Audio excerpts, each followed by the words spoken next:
Blog Talk Radio, the world's largest online radio network. So, hey, if anybody wants to call in, 347-989-1012. That is the new number to call in. Well, it's the old new number, 347-989-1012. And you just got to press 1 because we do get a lot of people who listen in on the phone lines as well. And I won't know you want on unless you press that 1. Then your little hand goes up, and I know you're trying to get my attention. So that's how you'll call in. Or you could use Skype, and you can find out how to do that over on latenightinthemidlands.com. Just ask in the chat room so I don't make any more mistakes trying to explain it to you. I'm Michael Vera. This is Late Night in the Midlands. My guest, Stan Gordon. We're talking about UFOs and mysterious creatures. And this is Late Night in the Midlands. I'm Michael Vera. My guest, Stan Gordon. UFOs and mysterious creatures is the conversation tonight.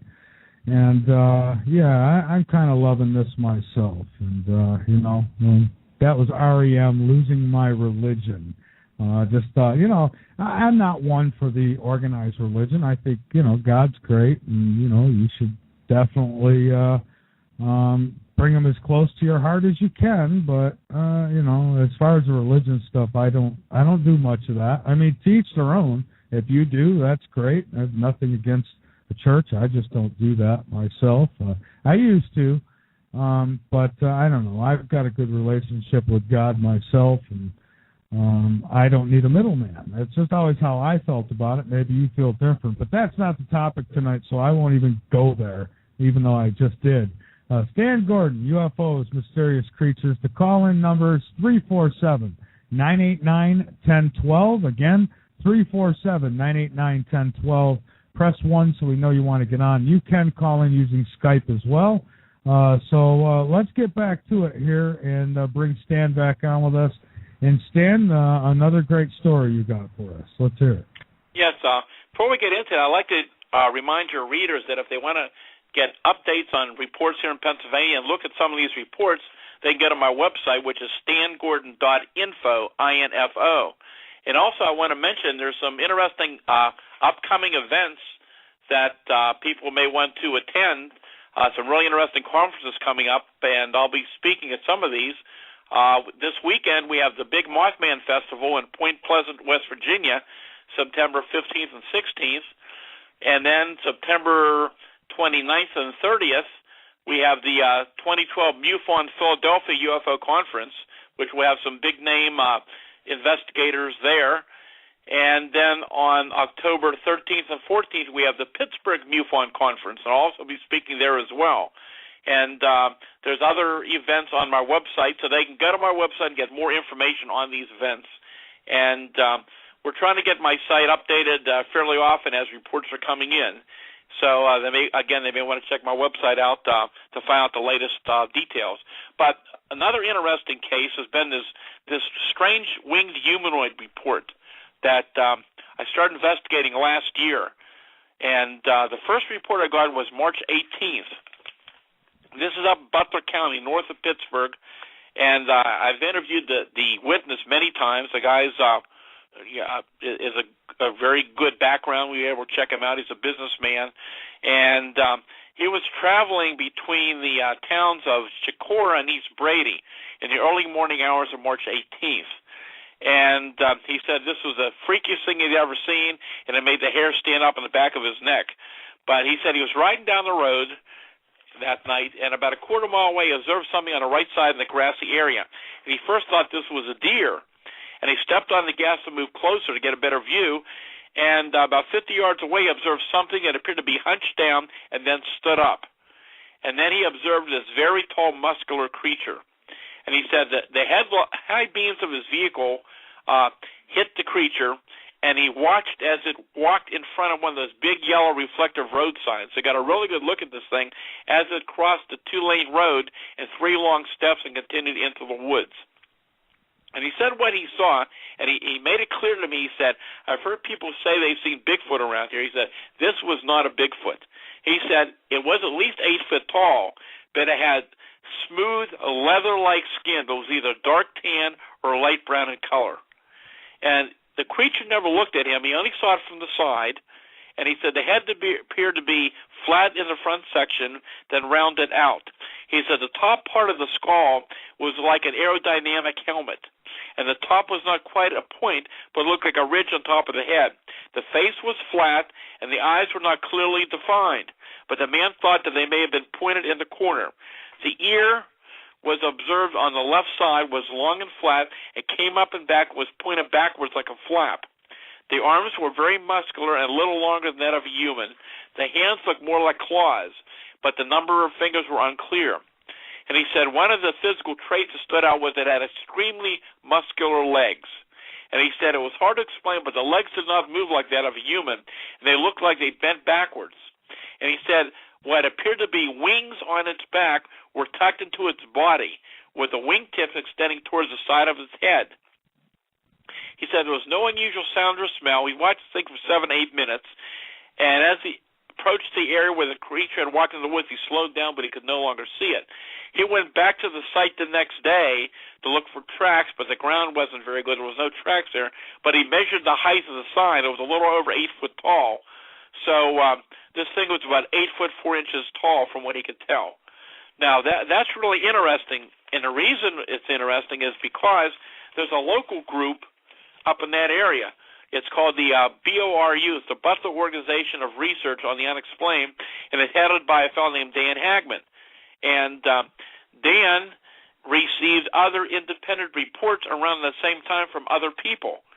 And I've got a few of the summaries of those reports from Dan. March 26th, near Kepler's Corner in Butler County, 2 witnesses were driving to Butler when they witnessed a dark tan, 8 foot tall winged entity. The face appeared to be smashed in. It had a muscular body and a head that went to a point.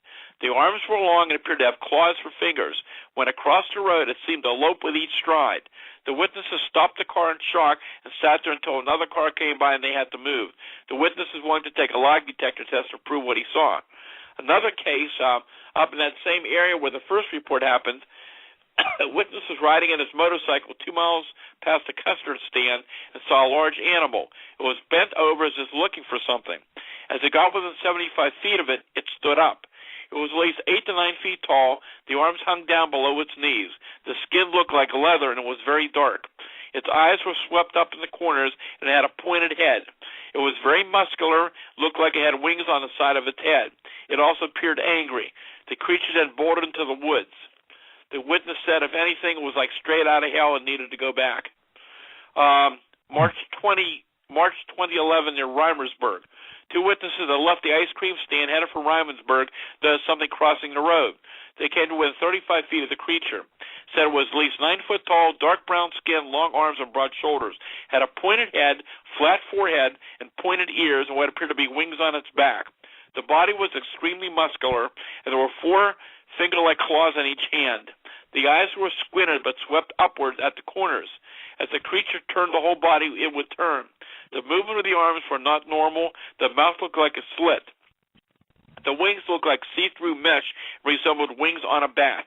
The claws were black as coal. The witness said this thing was straight from hell. So just really interesting reports from different people in the same area. Those are very interesting. Now, what about mini UFOs? What are mini UFOs? And I've heard a little bit about those. Are those like, could they be like drones? Maybe an ET drone or I don't know, are there many people in these things? I know it sounds kind of crazy. When we first started the program, we talked about that small sphere that entered that vehicle. Right. And I've looked into these cases since the 60s, late 60s. I've had reports on these spheres. These spheres range anywhere from a few inches to about a foot in diameter. And I've had cases of them entering people's homes, entering cars with the windows down, hovering low over people. I had a case years and years ago on a golf course where one of these little spheres was kind of playing games with the golfers. It would just be bobbing up and down above their head, and they were swinging their golf clubs at this thing, and it kept going in and out of range, and they could never hit it. One really intriguing case many, many years ago from up in Punxsutawney, Pennsylvania, where a woman told me one of these little spheres came into her kitchen through an open window, was floating around the kitchen. She grabbed a broom, she said, and struck it, And she said when she struck it, it broke into two similar spheres, and they floated around and went back out the window and disappeared. So these little spheres, and while most of them are round, and within the last 10 years, I've had some reports of very small, like little cigar-shaped objects pursuing cars and being seen are very small as well. So, and we've had other cases of some people describing like little fireflies that have hovered like over bushes and trees in people's yards. So these are really intriguing cases. And, you know, there's a lot of reports historically with some of the alleged abduction cases, with abductees reporting some type of small spherical globes of light as well. Yeah, I was going to ask you about the abductions. How many of those have you dealt with, and what do we know about this? I mean, you know, I wonder nowadays if some of this could be our own government, but obviously that don't explain, you know, way back when. Oh, yeah. I mean, these reports are going back many, many years, long before we had the technologies we're looking at today with some of these drone capabilities. And I would think it'd be highly unlikely that even in these situations that the government would probably float these things inside of people's homes and cars and have the chance of one of these things breaking down and being recovered. It just doesn't make sense. Just like with all these triangular UFO reports, and of course there's a lot of theories that some of these may well be our own experimental aircraft, and I think that is a possibility. But they have the restricted airspace in different parts of the country where they have 100 miles of airspace to test these type of vehicles. From the reports we've had just in Pennsylvania alone over the years, the large number of sightings over populated areas. I've had sightings on the Pennsylvania Turnpike. There's just too many reports, too low level. It doesn't make any sense that the government would be continually testing these large aircraft, experimental aircraft, over populated areas with the chance of something like that coming down. It just doesn't make a lot of sense. No, it doesn't make a lot of sense, and we know that they're covering it up. You know, they've looked into this. They still are. They, you know, it's just amazing how they cover up so much in this area. Based on your research, if you had to guess, and I guess at this point it would be a guess, why do you think they're here? Could it possibly be that maybe it's us and we left this planet a long time ago and now we're coming back to check on things? Well, once again, you know, just going by the investigations I've done, like I said, I think the more somebody really takes the time to investigate these cases, I think we're dealing with something that's much more unusual, probably coming from more than one source. We may not be dealing with all the same phenomena. It could be certain types of phenomena are somehow interrelated. It's extremely complex. And I think this is one of the reasons why the government is probably not telling us what's going on. My feeling is a couple of things. One, it's an international phenomena. These sightings go on week after week around the country and around the world, and there's nothing any of the governments can do about it. But I think the main thing is that they probably don't have all the answers themselves of what's going on, and they're not in control of what's happening. And there's little they can do about it. And at least that's my feeling of what might be happening. But, again, I said it's very complex. And the reason I'll say that is because of the various cases we've had over the years. And just to give you a couple examples, we've had incidents of what appear to be solid craft that physically changed one form into another. Other instances where they would just suddenly appear and disappear. We've had a few instances over the years where, for example, we had a group of people, and only a couple people within that group could clearly see this object hovering close by, and the other people couldn't see it. You know, and this brings up certain questions. You know, is it possible that certain people are able to perceive this phenomena or certain aspects of the phenomena that other people can't? Could the phenomena be attracted to certain people? I mean, there's a lot of things here we just don't have the answers for. Absolutely. I can agree with that. Now, what about Men in Black? You know, how many reports have you gotten on the Men in Black, and how often do they show up, you know, for people who might know too much? I mean, how many reports do you get on those? Well, actually, in both of my books, Really Mysterious Pennsylvania and the Silent Invasion book, I get into some really interesting incidents that we've investigated where, and I can't say the men in black because they weren't always the men in black, but mysterious people were involved in some situations, especially during that wave of 73 and 74. I'll give you an example. As you recall, we talked about that incident October 25th of 73 outside of Uniontown of the UFO landing and the two creatures in the field. Well, the primary witness, we kept in touch with him for years and years after the event because a lot of very odd things were happening. I mean, here was a person who was a complete non-believer, used to laugh at people about these stories, and then he found himself being a key person, involved in a situation like this. And over a period of time after the event happened, and he's not the only one, he began to have various type of paranormal experiences, things he didn't want to happen, like premonitions of events that are about to take place that he knew about it before they occurred and told people about it.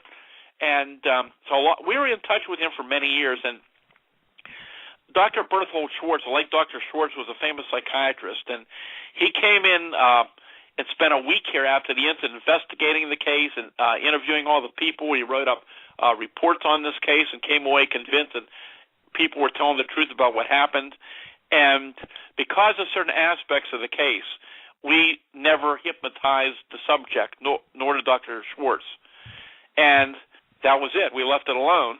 And many, many years later, when we were interviewing the witness again, and the situation had changed a little, we just thought of the possibility at that point of possibly using hypnosis. And when we questioned him about it, he looked at us pretty funny. Myself and my assistant who was with me, George, and he said, "Well, why do you want to hypnotize me again?" He said, "Well, what are you talking about?" He said, "Don't you remember when your people came and hypnotized me?" And we said, "What are you talking about?" So he goes on to relay this interesting story that a week or so after the incident happened.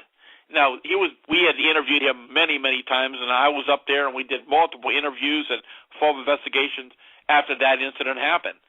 And it was one of those times that all these years he thought that whoever these two men were, they were part of my research group. And he told me about how about a week later, during one of these times, two men came to this home, one in an Air Force uniform and one in a man in a dress suit. And they came there to interview him about what he had seen with the creatures in the field and the UFO. And one of those people had a briefcase with him. And in that briefcase, he had photographs of UFOs and Bigfoot. And I remember him telling me one of the pictures was of a Bigfoot climbing over a fence, carrying a dead pig under its arm. And I believe, from the top of my head, I believe it was from Georgia. I'll have to read my notes. And they wanted him to point out what pictures of the UFOs and Bigfoot looked similar to what he saw. And also at that point, apparently they did hypnotize him. And they told him that, they were going to follow up with him and they would get back to him again. And he never heard from those fellows again. And, of course, I filed, the Air Force was officially out of UFO investigations in January of 1970s when they really closed down Project Blue Book. So by 1973, the Air Force or our government was not officially, at least on a public level, investigating UFO cases. But we tried to see if there was any records of that, and, of course, we found nothing. So who these fellows were, we have no idea. And so that's just one of a number of instances that showed up during this wave of reports. I can also tell you that all my phones, I had two phones in the house during this massive wave of reports in 73 and 74 in our command center where all the reports came in and where our communications was going on. And the phones were just overwhelmed day and night with calls. In fact, and a couple times, both of our phone lines went out of order because the overload of calls coming in. The phone company was just amazed. They'd never seen anything like it before. And we had people manning here the communications and phones in my home 24 hours a day while this was going on.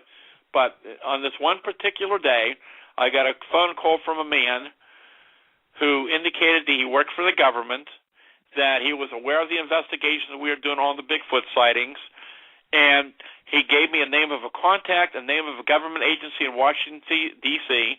He gave me the address and a phone number that in the event that we came up with a body or any really, really good solid proof that I was to call that number and go from there. But unfortunately, that never did occur. But we were able to confirm later through another source that was an official phone line that we were given.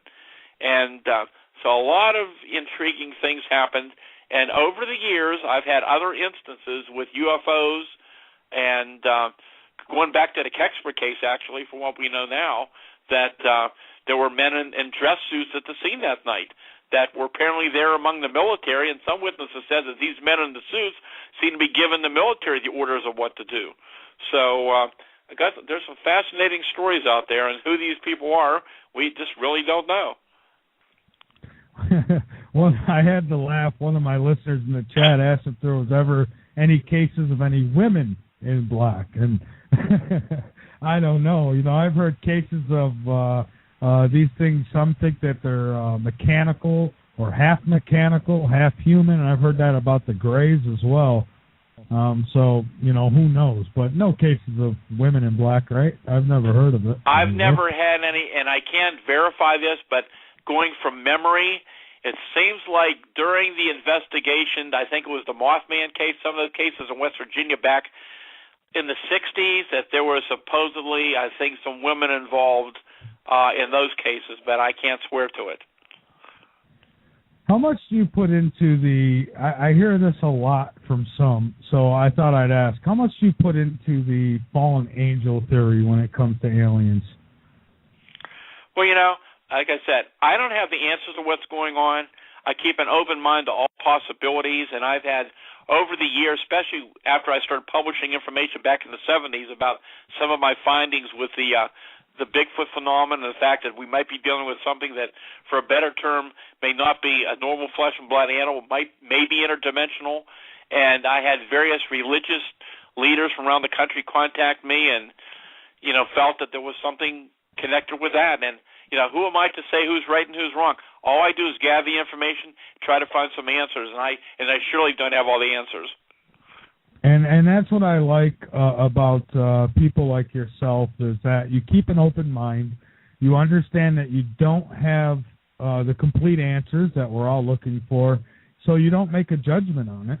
You basically say, you know, I don't know, and we're trying to find out. And I respect that completely, because there's some people who come right out and say, no, doesn't matter what you say, this is what it is. And really, well, you know, I mean, the whole situation, especially with the Bigfoot phenomenon and the weird incidents that we had, and, you know, I didn't go out looking for these cases. These were the cases that we investigated. This is what the evidence showed. And, you know, these weren't instances that happened years and months later, somebody followed up on. I mean, we were there right after they happened. The data was fresh. The witnesses' memories were clear. The evidence was seen. You know, the animal reactions were observed. This was well-documented incidents that were very strange and unusual. And, you know, I realized when I started writing this information and over the years that there was skepticism, because even today, those involved in the UFO research, a lot of people in UFO research, you know, they're convinced we're dealing strictly with extraterrestrial spacecraft, and who am I to say that some of these are not, but they don't want to connect UFO sightings with Bigfoot. And people involved with Bigfoot investigations, they don't like to connect the fact that Bigfoot and UFOs have been seen together. The point is, whether we like it or not, there's a small percentage of cases that seem to show that both UFOs and Bigfoot have been seen together. And I know without any doubt, I've talked to many Bigfoot researchers who've been out in the field over the years and have seen strange lights and strange little spheres and all kind of weird things. And a lot of these people, even today, don't want to publicly talk about it themselves because they're afraid of ridicule from their peers. And my feeling is, from the reports that I've gotten from throughout the world from other researchers, there may well be a lot more to this information. There may be a lot more data out there, but because of the ridicule, a lot of people are not forthcoming. And I wrote the Silent Invasion book to try to encourage other investigators to keep an open mind and to look at these reports. And I know in more recent years that there are other reports out there. These things are ongoing. But if you notice the last few years, you're seeing more and more, even like some of the older UFO experts who are very close-minded to the paranormal being associated with some of these UFO cases and strange creature reports, and more is beginning to slowly appear. And I've been getting really good responses just in general, like from the book and different places I've lectured around the country. I spoke out at the McMinnville, Oregon UFO Festival last year, right in the middle of Bigfoot country, and I gave a lecture on this topic. And I figured, well, I'm surely going to get a lot of heat out here because people are not going to accept what I'm saying. And I had an amazing positive response. I had many key Bigfoot experts from that area that contacted me afterwards and said, you know, what you told us about, the same things have been happening out here for years, but everybody kept their mouth shut because they're afraid of being laughed at. So I think we're dealing with something that's probably much more common than people realize, and hopefully we'll begin to open these doors up for people to exchange this information. Blog Talk Radio, where millions of hosts and listeners gather.